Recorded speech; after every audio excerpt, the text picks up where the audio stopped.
नमस्कार दोस्तों, हम एक बार फिर से आपके सामने अपने बस्ते से एक और रिपोर्ट साझा करने आए हैं। अगर मैं आपसे पूछूं कि आपने कब आखिरी बार अपने बिजी शेड्यूल से टाइम निकाल के कुछ क्वालिटी टाइम अपने बच्चों और परिवार के साथ बिताया है, क्या आपको याद है कि कब आपने अपने बच्चों को भारत के कल्चर और यहाँ सेलिब्रेट किए जाने वाले अलग अलग फेस्टिवल्स के बारे में बताया हो?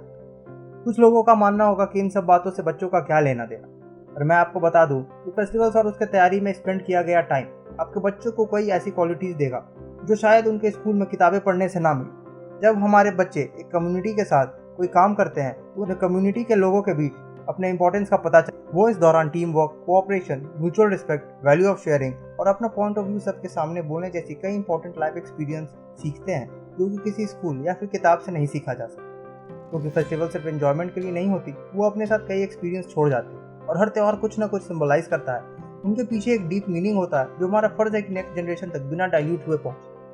ये तो हो गई ज्ञान की बात। अब वीडियो में आगे बढ़ते हैं और बात करते हैं ऐसे ही एक महान त्यौहार नवरात्रि के बारे में।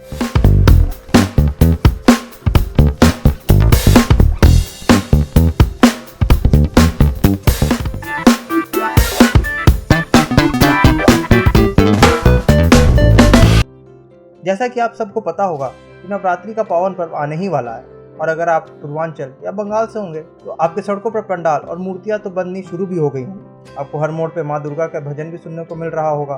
पर क्या आपको पता है इस पर्व को नवरात्रि ही क्यों कहा जाता है? यह पर्व क्या सिंबलाइज करता है और इसके पीछे क्या इतिहास है? अगर नहीं पता तो ये वीडियो आपको जरूर देखना चाहिए, और पता है तो भी यह वीडियो देखें क्योंकि आपको भी कुछ नया सीखने को मिलेगा। तो शुरू करते हैं। नवरात्रि एक संस्कृत शब्द है जिसका मतलब होता है 9 रात।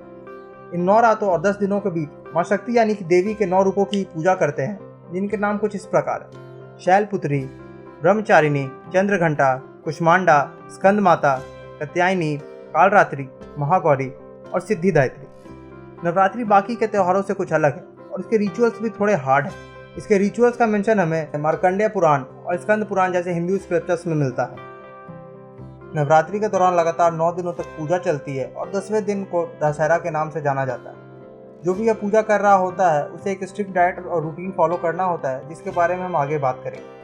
अब हम जान लेते हैं नवरात्रि से जुड़े कुछ कहानियों को। पहली कहानी है माँ दुर्गा और महिषासुर।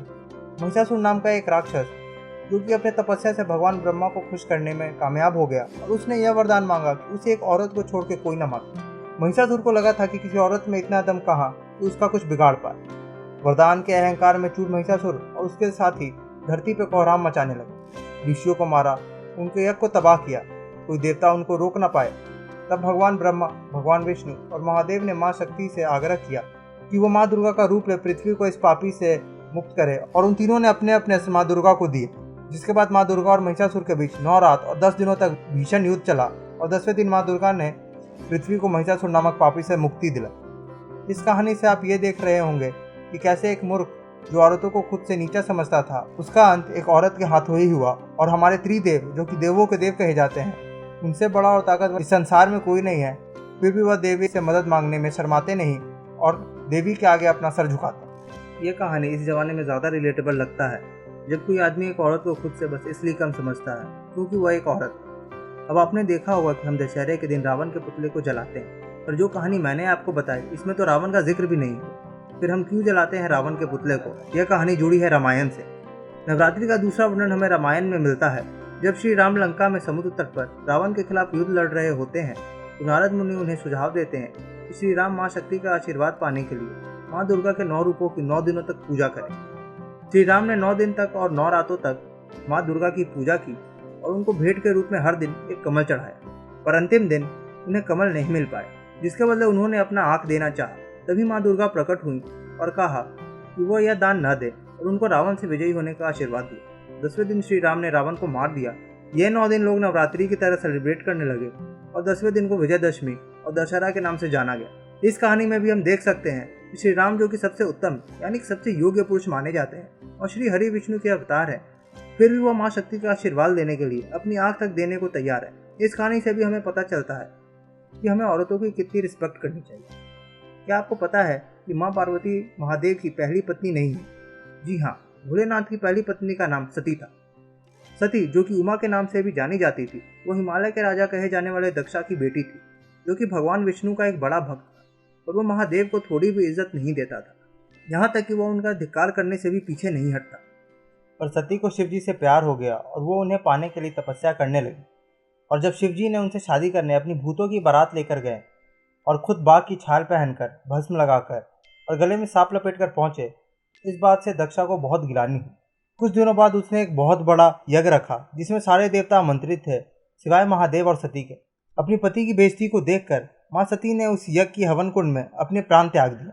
जब यह खबर शिवजी तक पहुंची तो क्रोध में आग बबूला हो गए और माँ सती के शरीर को अपने कंधों पर रख के तांडव करने लगे। यह इतना भयंकर था कि इसे प्रकृति का बैलेंस डगमगाने लग गया। तभी संसार को बचाने के लिए श्री हरि विष्णु ने अपने चक्र से माँ सती के शरीर की टुकड़े कर दिए, जो कि देश और दुनिया में अलग अलग जगह गिरे, जिनको आज शक्तिपीठ के नाम से जाना जाता है। भगवान शिव के दर्द को देखे ब्रह्मा जी ने उनसे यह वादा किया कि उमा फिर से पार्वती के रूप में जन्म लेंगी और फिर से शिव जी से मिलेंगी। और इसलिए उमा, गणेश, कार्तिक, लक्ष्मी, सरस्वती, जया और विजया के साथ घर वापसी को शरद ऋतु के दौरान नवरात्रि के रूप में मनाया जाता है। इस कहानी में भी आप देख सकते हैं कि एक औरत अपने परिवार की इज्जत के लिए कितना कुछ सेक्रीफाइस करने को तैयार होती है, चाहे उन्हें अपनी जान ही क्यों ना देनी पड़ जाए, और कैसे ब्रह्मा जी को भी शिव और सती के प्यार के आगे झुकना पड़ जाता है। तो देखा आपने कितना ज्ञान होता है इन कहानियों में। और ये तो बस मेरी समझ से बता रहा हूँ, अगर आप और थोड़ा टाइम निकाल के पढ़े तो आपको और बहुत सी नई चीज़ें मिलेंगी। इसलिए मैं फिर से कहूँगा कि त्यौहार सिर्फ एंजॉयमेंट नहीं, अपने साथ बहुत सारी सीख लेके आती है। जैसा कि आपने देखा कि नवरात्रि मनाने के अलग अलग कारण हैं, और अगर हम कोर बिलीफ देखें तो वो हमें सेम मिलेगा, फेमिनिन पावर की इज्जत। मिलेंगे नेक्स्ट वीडियो में, जिसमें हम बात करेंगे कि नवरात्रि भारत के अलग अलग हिस्सों में कैसे मनाई जाती है। अगर वीडियो पसंद आया हो तो शेयर करें, और हमसे कुछ छूट गया हो या आप कुछ ऐड करना चाहे तो कमेंट ज़रूर करें, क्योंकि आपके सजेशंस मैटर करते हैं। तब तक के लिए जय हिंद, जय भारत।